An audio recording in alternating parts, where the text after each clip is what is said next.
उत्तराखंडियों को खूब बेवकूफ बना रहे सियासी दल कांग्रेस को कोसते कोसते खुद कांग्रेस में हो गई बीजेपी। अब नए नेताओं की खेप के स्वागत का हो रहा इंतजार। पुराने कांग्रेसी और ताजा भाजपाई हुए नेता के एक बयान ने मचा दिया घमासान। एक तरफ 2027 में सत्ता हासिल करने का सपना और दूसरी तरफ सत्ताधारियों को घेरने का सपना, लेकिन तीसरी तरफ खुद कांग्रेस के नेता ही छोड़ रहे दामन। अब फिर से बड़ी टूट के मिले संकेत। आखिर पंजे की पकड़ क्यों हो रही कमजोर? क्या इस तरह से कांग्रेस 2027 में हासिल करेगी उत्तराखंड में सत्ता? और क्या बिना कांग्रेसी नेताओं के बीजेपी में नहीं जीतने का मादा जिन पर आरोप लगाते हैं उन्हीं को गले लगा लेते हैं? आवाम की आंख में धूल झोंकी जा रही है। डिवीजन होगा। कांग्रेस के कई कद्दावर लोग जो है वो घमासान मचा हुआ है कि उनको करने की हिम्मत भारतीय जनता पार्टी नहीं कर पा रही है। उत्तराखंड के लोगों, आज सवाल आपसे करूंगा और जवाब आपको देना ही होगा। क्या उत्तराखंड की आवाम को यहां की सत्ताधारी पार्टियां बेवकूफ समझती हैं? जवाब जरूर दीजिएगा। क्या उत्तराखंड के लोगों की आंखों में सियासी पार्टियां धूल झोंक रही हैं? क्या उत्तराखंड के लोग वाकई बेवकूफ हैं, ऐसा राजनीतिक पार्टियां साबित करना चाहती हैं? आप लोग सोच रहे होंगे कि हम ऐसा क्यों बोल रहे हैं, तो इसके पीछे एक बहुत बड़ी वजह है। संकेत मिला है कि कांग्रेस पार्टी से एक बार फिर टूट होने वाली है, नेताओं का पलायन होने वाला है और ये नेता कांग्रेस पार्टी को छोड़कर बीजेपी में जाने वाले हैं। उसी बीजेपी में जाने वाले हैं जो बीजेपी कांग्रेस नेताओं को पानी पी पी कर खोजती है और कहती है कि कांग्रेसी भ्रष्टाचारी हैं। अगर कांग्रेसी भ्रष्टाचारी हैं तो वक्त वक्त पर बीजेपी कांग्रेस नेताओं का स्वागत क्यों करती है? वक्त वक्त पर कांग्रेस को छोड़ने वाले बीजेपी में शामिल क्यों हो जाते हैं और खुद पुष्कर सिंह धामी उन्हें स्वागत करके पार्टी में शामिल करवाते हैं, सदस्यता दिलवाते हैं? बीजेपी संगठन के लोग जो कांग्रेस नेताओं को भर भर कर गालियां देते हैं, भर भर कर कोसते हैं, फिर उन्हें दुपट्टा पहनाते हैं, फूलों का बुके देते हैं और अपनी पार्टी में उनका स्वागत कर लेते हैं। कांग्रेस को कोसते कोसते बीजेपी कांग्रेस में हो गई है। उत्तराखंड में कांग्रेस के तमाम नेता ऐसे हैं जो बीजेपी में जा चुके हैं, जिनमें किशोर उपाध्याय, मथुरा दत्त जोशी, दिनेश अग्रवाल जैसे नेता प्रमुख हैं। अब जो ताजा भाजपाई बने हैं दिनेश अग्रवाल, उन्होंने एक बड़ा बयान दिया है और उन्होंने कहा कि कांग्रेस पार्टी के दिग्गज नेता अब बीजेपी में आने वाले हैं और जल्द ही वो कांग्रेस पार्टी को छोड़ने वाले हैं। जरा सुनिए दिनेश अग्रवाल ने क्या कुछ कहा। बड़ा डिवीजन होगा। कांग्रेस के कई कद्दावर लोग जो है वो विमुख होंगे और जिसमें बहुत बड़ी संख्या में वो लोग भी होंगे जिनको आज ये किसी प्रकार से टॉलरेट नहीं करते। मैं किसी का नाम लेके इस समय इंगित नहीं करना चाहता, क्योंकि हो सकता है उसकी आज परिस्थिति कुछ और हो, कल कुछ और हो, लेकिन जो मेरा अनुभव है कांग्रेस का, उसके आधार पर मैं कह रहा हूँ कि बहुत बड़ा डिवीजन होगा। तो सुन लिया आपने, ये वही दिनेश अग्रवाल हैं जो हरीश रावत की सरकार में मंत्री रहे थे।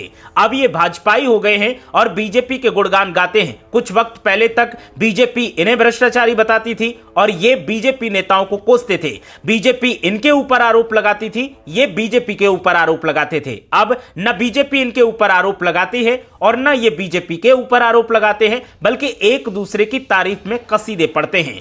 दिनेश अग्रवाल का यह बयान सामने आया तो फिर कांग्रेस प्रदेश अध्यक्ष करण माहरा की भी प्रतिक्रिया सामने आ गई और करण माहरा ने इस मामले को लेकर क्या कुछ कहा है, जरा आप सुनिए। बीजेपी लगातार कांग्रेस के टूटने की बात कर रही है और हालात ये हैं कि खुद 5 कैबिनेट मंत्रियों की पोस्ट खाली, उसको भर नहीं पा रहे हैं। पहले 4 थी और अब प्रेमचंद अग्रवाल के इस्तीफे के बाद 1 पोस्ट और खाली हो गई है। इतना घमासान मचा हुआ है कि उनको भरने की हिम्मत भारतीय जनता पार्टी नहीं कर पा रही है। दूसरी तरफ अध्यक्ष का कार्यकाल समाप्त होने के बाद साफ साफ कहा गया था कि अब महेंद्र भट्ट जी के जगह पर कोई और स्थान लेगा, उसको भी पिछले 3 महीने से लगातार टाल रहे हैं क्योंकि अंदर इतना विवाद है कि बहुत जबरदस्त।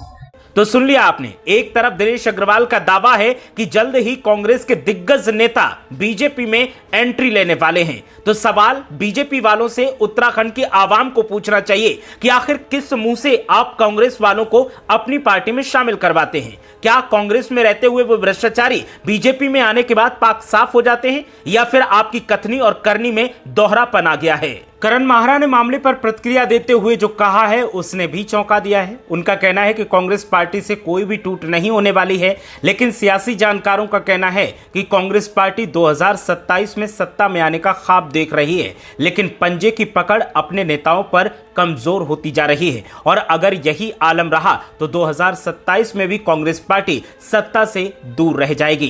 कांग्रेस पार्टी से भी सवाल है कि आखिर आप अपने नेताओं को क्यों नहीं संभाल पा रहे हैं। और उत्तराखंड के लोगों से मैं सिर्फ इतना कहना चाहूंगा कि अब जब बीजेपी के नेता आपसे वोट मांगने आए, कांग्रेस पार्टी पर आरोप लगाएं, तो उनसे सबसे पहला सवाल यही करना कि जो कांग्रेसी आपने अपनी पार्टी में शामिल करवा लिए, जो कांग्रेसी आपकी पार्टी में आकर बैठे हैं, उनके बारे में आपकी राय क्या है। अगर आप उन नेताओं को भ्रष्टाचारी मानते हैं तो फिर उन्हें पार्टी से बाहर करिए, और अगर पार्टी से आप बाहर नहीं करते हैं तो फिर हमारे साथ वादा खिलाफी के लिए माफी मांगिए। आपने जो आरोप लगाए या तो उन्हें झूठा बताइए, और अगर आरोप झूठे नहीं हैं तो जिन कांग्रेसियों को वक्त वक्त पर आपने बीजेपी की सदस्यता दिलवाई है, बीजेपी में शामिल करवाया है, उन्हें पार्टी से बाहर करिए। कथनी और करनी में अंतर नजर आता है। यह हमेशा देखने को मिला है कि कभी बीजेपी से कांग्रेस में नेता आते हैं तो कभी कांग्रेस से बीजेपी में नेता जाते हैं। दोनों ही पार्टियों में ऐसा होता रहता है